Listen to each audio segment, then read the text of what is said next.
Hi guys, ಎಲ್ಲರಿಗೂ ಕೂಡ welcome back ಅಂತಾನೆ ಹೇಳ್ಬೋದು. ನಮ್ಮ ಬಿಗ್ ಬಾಸ್ ಕನ್ನಡ ಸೀಸನ್ 12ರ ಮತ್ತೊಂದು ವಿಡಿಯೋಗೆ ನಿಮಗೆಲ್ಲರಿಗೂ ಕೂಡ ಸ್ವಾಗತ ಅಂತಾನೆ ಹೇಳ್ಬೋದು. ಮೊದಲನೇ ಪ್ರೋಮೋನು ಬಿಟ್ರು, ಎರಡನೇ ಪ್ರೋಮೋನು ಬಿಟ್ರು, ಲೋಗೋ ಎಲ್ಲವೂ ಕೂಡ ಈಗ ಬಿಗ್ ಬಾಸ್ ರಿಲೇಟೆಡ್ ಮಾಹಿತಿ ನಮಗೆಲ್ಲರಿಗೂ ಕೂಡ ಗೊತ್ತಾಗಿದೆ ಅಂತ ಅನ್ಕೊಂಡಿದೀನಿ.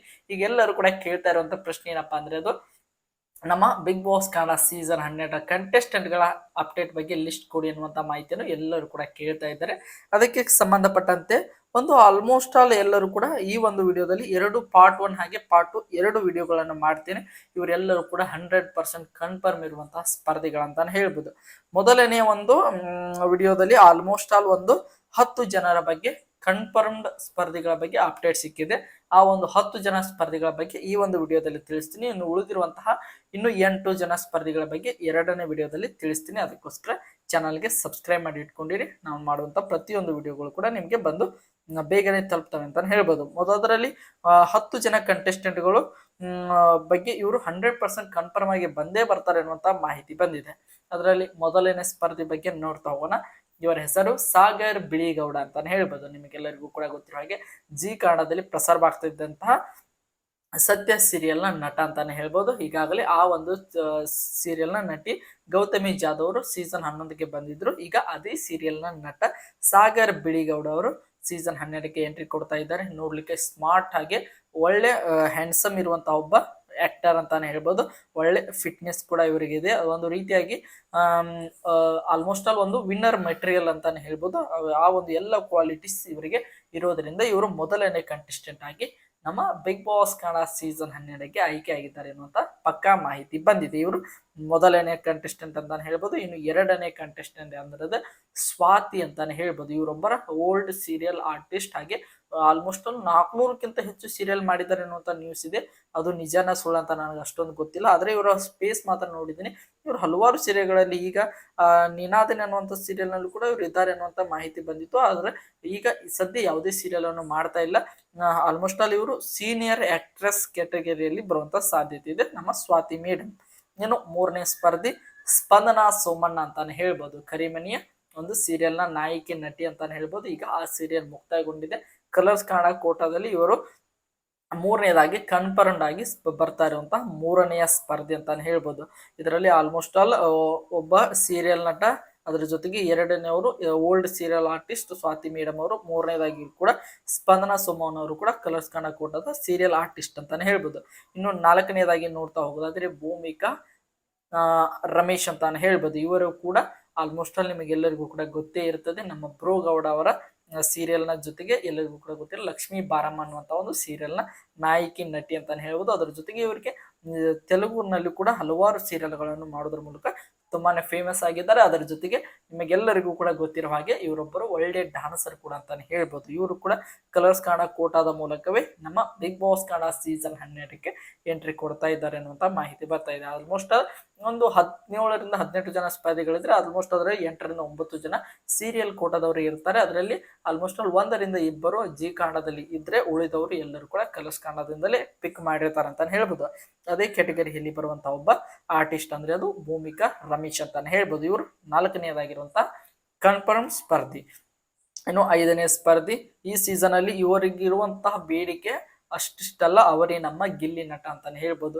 ಸೀಸನ್ 12 ಯಾವಾಗ ಶುರು ಆಗ್ತದೆ, ಇವರು ನಮಗೆ ಈಗಲಿಂದಲೇ ಇವರಿಗೆ ಫ್ಯಾನ್ ಬೇಸ್ ಕೂಡ ಶುರು ಆಗಿದೆ ಅಂತಾನೆ ಹೇಳ್ಬೋದು. ಅಷ್ಟರ ಮಟ್ಟಿಗೆ ಇವರ ಮೇಲೆ ಎಕ್ಸ್ಪೆಕ್ಟೇಷನ್ ಇದೆ. ಒಬ್ಬ ವಿನ್ನರ್ ಮೆಟೀರಿಯಲ್, ಈಗಾಗಲೇ ಸೀಸನ್ 12 ವಿನ್ನರ್ ಇವರೇ ಅಂತ ಹೇಳುವಷ್ಟರ ಮಟ್ಟಿಗೆ ಬೆಳೆದಿದ್ದಾರೆ ಅಂದ್ರೆ ಅದು ಗಿಲ್ಲಿ ನಟ ಅಂತಾನೆ ಹೇಳ್ಬೋದು. ಇವರೊಬ್ಬ ಒಳ್ಳೆ ಕಾಮಿಡಿಯನ್ ಅಂತಾನೆ ಹೇಳ್ಬೋದು. ನಿಮ್ಮ ಕಾಮಿಡಿ ಕಿಲಾಡಿಗಳು ಆಗಿರಬಹುದು, ಅದರ ಜೊತೆಗೆ DKD ಆಗಿರಬಹುದು, ಅದರ ಜೊತೆಗೆ ಈಗ ಕ್ವಾಟ್ಲೆ ಕಿಚನ್ ಅಲ್ಲೂ ಕೂಡ ಒಂದಿಷ್ಟು ವಾರ ಟೈಮ್ ಸ್ಪೆಂಡ್ ಮಾಡಿ ಈಗ ಸದ್ಯ ಯಾವುದೇ ಸೀರಿಯಲ್ ಆಗಿ ಅದರಲ್ಲೂ ಕೂಡ ನಟನೆ ಮಾಡ್ತಾ ಇಲ್ಲ. ಇವರು ನೇರವಾಗಿ ಬಿಗ್ ಬಾಸ್ ಕನ್ನಡ ಸೀಸನ್ 12ಕ್ಕೆ ಎಂಟ್ರಿ ಕೊಡ್ತಾರೆ. ಇವರು 5ನೇ ಸ್ಪರ್ಧಿಯಾಗಿ ಅಂತಾನೆ ಹೇಳ್ಬೋದು. ಇನ್ನು 6ನೇ ಸ್ಪರ್ಧಿ ದಿವ್ಯಾ ವಸಂತ ಅಂತಾನೆ ಹೇಳ್ಬೋದು. ಇಡೀ ಕನ್ನಡಿಗರು ಖುಷಿ ಪಡುವಂತ ಸುದ್ದಿ ಅಂತ ಹೇಳಿ ತುಂಬಾನೇ ಫೇಮಸ್ ಆಗೋದ್ರ ಮೂಲಕ ಒಬ್ಬ ನ್ಯೂಸ್ ಆಂಕರ್ ಕೂಡ ಆಗಿದ್ರು.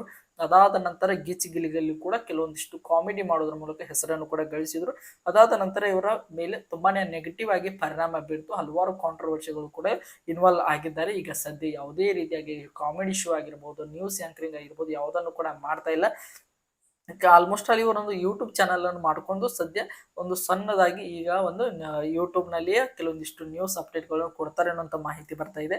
ಈಗ ಸದ್ಯ ಇವರನ್ನು ಅಷ್ಟೊಂದು ನಾನು ಇಂಟರ್ನೆಟ್ ಅಲ್ಲಿ ನೋಡಿಲ್ಲ, ಆದ್ರೆ ಕಳೆದ ಒಂದು 6 ರಿಂದ 7 ತಿಂಗಳ ಹಿಂದೆ ತುಂಬಾನೇ ಒಂದು ನೆಗೆಟಿವ್ ಆಗಿ ಫೇಮಸ್ ಆಗಿರುವಂತ ದಿವ್ಯಾ ವಸಂತ್ ಅವರು ಯಾವ ರೀತಿಯಾಗಿ ಸೀಸನ್ 12ರಲ್ಲಿ ಮೂಡಿ ಮಾಡ್ತಾರಂತ ನಾವೆಲ್ಲರೂ ಕೂಡ ವೇಟ್ ಮಾಡಿ ನೋಡೋಣ. ಇವರು 6ನೇದಾಗಿರುವಂತಹ ಕನ್ಫರ್ಮ್ ಸ್ಪರ್ಧಿ. ಇನ್ನು 7ನೆಯ ಸ್ಪರ್ಧಿ ಅರವಿಂದ್ ರತ್ನ ಅನ್ನುವಂತಹ ಮಾಹಿತಿ ಬರ್ತಾ ಇದೆ. ಇವರೊಬ್ಬರು ನ್ಯೂಮರಾಲಜಿಸ್ಟ್ ಅಂದ್ರೆ ಸಂಖ್ಯಾಶಾಸ್ತ್ರಜ್ಞ, ಅಂದ್ರೆ ಆಲ್ಮೋಸ್ಟ್ ನ್ಯೂರಾಲಜಿ ಅಂದ್ರೆ ನಂಬರ್ ಹೇಳಿ ಒಂದು ಭವಿಷ್ಯವನ್ನು ಹೇಳುವಂತ ಒಬ್ಬ ವ್ಯಕ್ತಿ ಅಂತಾನೆ ಹೇಳ್ಬೋದು. ಇವ್ರ ಬಗ್ಗೆನೂ ಕೂಡ ನಂಗೆ ಅಷ್ಟೊಂದು ಗೊತ್ತಿಲ್ಲ. ಇವರ ಬಗ್ಗೆ ಯಾರಿಗೂ ಗೊತ್ತಿದೆ ಕಮೆಂಟ್ ಬಾಕ್ಸ್ ಅಲ್ಲಿ ಕಮೆಂಟ್ ಮಾಡಿ. ಇವರು 7ನೇದಾಗಿರುವಂತಹ ಕನ್ಫರ್ಮ್ಡ್ ಸ್ಪರ್ಧಿ ಅಂತಾನೆ ಹೇಳ್ಬೋದು.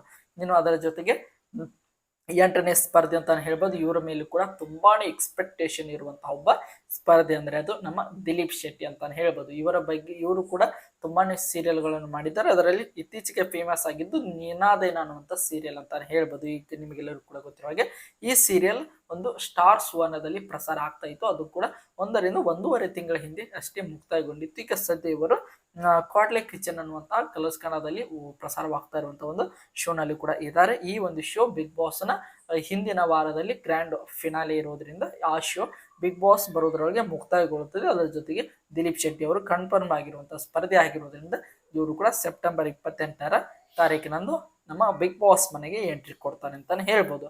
ಇನ್ನು 9ನೇ ಸ್ಪರ್ಧೆ ಯಾರಪ್ಪ ಅಂದ್ರೆ ಅದು ಮೌನ ಗುಡ್ಡೆ ಮನೆ ಅಂತಾನೆ ಹೇಳ್ಬೋದು. ಇವರು ಕೂಡ ಕಲರ್ಸ್ ಕನ್ನಡ ಒಂದು ಕೆಟಗರಿಯಲ್ಲಿ ಬರುವಂತಹ ಒಬ್ಬ ನಟಿ ಅಂತಾನೆ ಹೇಳ್ಬೋದು. ಆಲ್ಮೋಸ್ಟ್ ರಾಮಾಚಾರಿ ಸೀರಿಯಲ್ ಕೂಡ ಮುಗಿಯುತ್ತದೆ ಅನ್ನುವಂತ ಮಾಹಿತಿ ಬರ್ತಾ ಇದೆ. ಇವರು ಕೂಡ ಆ ಒಂದು ಸೀರಿಯಲ್ ನಿಂದ ನಟಿ ಅಂದ್ರೆ ಆಕ್ಟ್ರೆಸ್ ಆಗಿರುವಂತಹ ಮೌನ ಗುಡ್ಡೆಮನಿಯವರು ಕೂಡ ಕನ್ಫರ್ಮ್ಡ್ ಆಗಿದ್ದಾರೆ. ಇವರು ಕೂಡ ಸೀಸನ್ 12ಕ್ಕೆ ಸೆಪ್ಟೆಂಬರ್ 28ನೇ ತಾರೀಕು ನೇರವಾಗಿ ಎಂಟ್ರಿ ಕೊಡ್ತಾರೆ ಅನ್ನುವಂತ ಮಾಹಿತಿ ಬರ್ತಾ ಇದೆ. ಇನ್ನು 10ನೇ ಸ್ಪರ್ಧೆ ಇವರು ಕೂಡ ಇತ್ತೀಚೆಗೆ ತುಂಬಾನೇ ಫೇಮಸ್ ಆಗಿರುವಂತಹ 1.5 ವರ್ಷದಿಂದ ತುಂಬಾನೇ ಫೇಮಸ್ ಒಬ್ಬ UK ಸಿಂಗರ್ ಅಂತಾನೆ ಹೇಳ್ಬೋದು, ನಮ್ಮ ಬಾಳು ಬೆಳಗುಂದಿ. ಇವರು ಆಲ್ಮೋಸ್ಟ್ ಆಲ್ ಒಂದು ನಮ್ಮ ಸೀಸನ್ ಹನುಮಂತ್ ಇದ್ರಲ್ವಾ ಅದೇ ರೀತಿಯಾಗಿ ಬೆಳೆದು ಬಂದಂತ ಒಬ್ಬ ಪ್ರತಿಭೆ. ಅಂದ್ರೆ ಇವರು ಕೂಡ ಒಂದು ಸದ್ಯದಲ್ಲಿ ಕುರಿ ಕಾಯ್ತಾ ಇದ್ರು. ಅದಾದ ನಂತರ ಕೆಲವೊಂದಿಷ್ಟು ಹಾಡುವುದರ ಮೂಲಕ ಅಂದ್ರೆ ಮೊಬೈಲ್ ನಲ್ಲಿ ಶೂಟ್ ಮಾಡಿ ಇನ್ಸ್ಟಾಗ್ರಾಮ್ ಆಗಿ ಟಿಕ್ಟಾಕ್ ಅಲ್ಲಿ ತುಂಬಾನೇ ಫೇಮಸ್ ಆದ್ರು. ಅದಾದ ನಂತರ ಯೂಟ್ಯೂಬ್ ಚಾನಲ್ ಮಾಡಿದ್ರು. ಅಲ್ಲಿ ಇವರು ಹಾಡಿದಂತ ಎಲ್ಲ ಹಾಡುಗಳು ಕೂಡ ತುಂಬಾನೇ ಫ್ಯಾನ್ಸ್ ಅನ್ನು ಇವರು ಕ್ರಿಯೇಟ್ ಮಾಡ್ಕೊಂಡ್ರು. ಅದಾದ ನಂತರ ಜಿ ಕನ್ನಡದಲ್ಲಿ ಎಂಟ್ರಿ ಕೊಟ್ಟರು. ಅಲ್ಲಿ ಕೂಡ ತುಂಬಾನೇ ಹೆಸರನ್ನು ಕೂಡ ಗಳಿಸಿದ್ರು. ಸ್ವಲ್ಪ ಮಟ್ಟಿಗೆ ನೆಗೆಟಿವ್ ಆಯ್ತು ಅಲ್ಲಿ ಕೂಡ, ಆದ್ರೆ ಏನು ಕೂಡ ವರಿ ಮಾಡಿಕೊಳ್ಳುವಂತ ಅವಶ್ಯಕತೆ ಇಲ್ಲ. ಈಗ ಹಲವಾರು ಸಿನಿಮಾಗಳಲ್ಲೂ ಕೂಡ ಹಾಡನ್ನು ಹಾಡ್ತಾ ಇದ್ದಾರೆ. ಈ ಒಂದು ಎಷ್ಟೊಂದು ಫೇಮಸ್ ಇರುವಂತಹ ಒಬ್ಬ UK ಸಿಂಗರ್ ಅಂದ್ರೆ ಅದು ಬಾಳು ಬೆಳಗುಂದಿ. ಇವ್ರಿಗೆ ಉತ್ತರ ಕರ್ನಾಟಕದಲ್ಲಿ ತುಂಬಾನೇ ಅಂದ್ರೆ ಇವರು ತುಂಬಾನೇ ಫೇಮಸ್. ಅದಕ್ಕೋಸ್ಕರ ಬಾಳು ಬೆಳಗುಂದಿ ಅವರು ಕೂಡ 10ನೆಯ ಸ್ಪರ್ಧೆಯಾಗಿ ಕನ್ಫರ್ಮ್ ಆಗಿದ್ದಾರೆ ಎನ್ನುವಂತ ಮಾಹಿತಿ ಬಂದಿದೆ. ಈ ಒಂದು 10 ಜನರು ಕೂಡ ಕನ್ಫರ್ಮ್ ಆಗಿರುವಂತಹ ಸ್ಪರ್ಧೆ. ಮೊದಲನೇದಾಗಿ ಸಾಗರ್ ಬಿಳಿಗೌಡ, 2ನೇದಾಗಿ ಸ್ವಾತಿ ಮೇಡ, 3ನೇದಾಗಿ ಸ್ಪಂದನ ಸೋಮಣ್ಣ, 4 ಭೂಮಿಕಾ ರಮೇಶ್, 5 ಗಿಲ್ಲಿ ನಟ, 6 ದಿವ್ಯಾ ವಸಂತ, ಅದರ ಜೊತೆಗೆ 6 ಅರವಿಂದ 6 ಅರವಿಂದ್ ಅವರು ಅಂತಾನೆ ಹೇಳ್ಬೋದು. ಅದರ ಜೊತೆಗೆ 7 ದಿಲೀಪ್ ಶೆಟ್ಟಿ, ಅದರ ಜೊತೆಗೆ ಮೌನ ಗುಡ್ಡೆಮನೆ, ಹಾಗೆ ಬಾಳು ಬೆಳಗುಂದಿ. ಈ 10 ಜನರು ಕೂಡ ಕನ್ಫರ್ಮ್ಡ್ ಆಗಿರುವಂತಹ ಸ್ಪರ್ಧಿಗಳು ಅಂತಾನೆ ಹೇಳ್ಬೋದು. ಇದರಲ್ಲಿ ಈ 10 ಜನರ ಪೈಕಿ ಇದು ಪಾರ್ಟ್ 1 ಅಂತಾನೆ ಹೇಳ್ಬೋದು. ಇನ್ನು ಪಾರ್ಟ್ 2 ಅದರಲ್ಲಿ 8 ಜನ ಸ್ಪರ್ಧಿಗಳು ಕನ್ಫರ್ಮ್ ಆಗಿರುವಂತಹ ಸ್ಪರ್ಧಿಗಳ ಬಗ್ಗೆ ನಿಮಗೆ ಲಿಸ್ಟ್ ಅನ್ನು ಕೊಡ್ತಾ ಹೋಗ್ತಾನೆ. ಇದರಲ್ಲಿ ಒಬ್ಬರು ಮಿಸ್ ಆಗ್ಬೋದು ಅಂತ ಅನ್ಕೊಂಡಿದ್ದೀನಿ. ಈ 10ರಲ್ಲಿ 9 ಜನರು ಕೂಡ ಖಂಡಿತವಾಗ್ಲೂ ಬಂದೇ ಬರ್ತಾರೆ. 10ಕ್ಕೆ 10 ಬಂದ್ರು ಕೂಡ ಏನು ಆಶ್ಚರ್ಯ ಪಡಬೇಕಾಗಿಲ್ಲ. ಯಾಕಂದ್ರೆ ಅಷ್ಟೊಂದು ಟ್ರಸ್ಟೆಡ್ ಸೋರ್ಸ್ ಗಳಿಂದ ಬಂದಿರುವಂತಹ ಮಾಹಿತಿ ಅಂತಾನೆ ಹೇಳ್ಬೋದು. ಅದಕ್ಕೋಸ್ಕರ ಈ 10ರ ಪೈಕಿ ನಿಮ್ಮ ಫೇವರೇಟ್ ಯಾರು ಆಗ್ಬೋದು ಎಂಬುದನ್ನು ಕೂಡ ಕಮೆಂಟ್ ಬಾಕ್ಸ್ ಅಲ್ಲಿ ಕಮೆಂಟ್ ಮಾಡಿ ನೋಡೋಣ. ಇದೇ ರೀತಿಯಾಗಿ ಮತ್ತೆ ನೆಕ್ಸ್ಟ್ ಪಾರ್ಟ್ ನಲ್ಲಿ ಸಿಗ್ತೀನಿ ಅಂತ ಹೇಳ್ತಾ, ಬಿಗ್ ಬಾಸ್ ರಿಲೇಟೆಡ್ ಏನೇ ಅಪ್ಡೇಟ್ಗಳು ಬಂದ್ರು ಕೂಡ ನಮ್ಮ ಚಾನಲ್ಗೆ ಸಬ್ಸ್ಕ್ರೈಬ್ ಮಾಡ್ಕೊಂಡು ಸಪೋರ್ಟ್ ಮಾಡಿ. ಮತ್ತೆ ಮುಂದಿನ ವಿಡಿಯೋದಲ್ಲಿ ಕೂಡ ಸಿಗೋಣ ಅಂತ ಹೇಳ್ತಾ ಎಲ್ಲರಿಗೂ ಕೂಡ ಧನ್ಯವಾದ.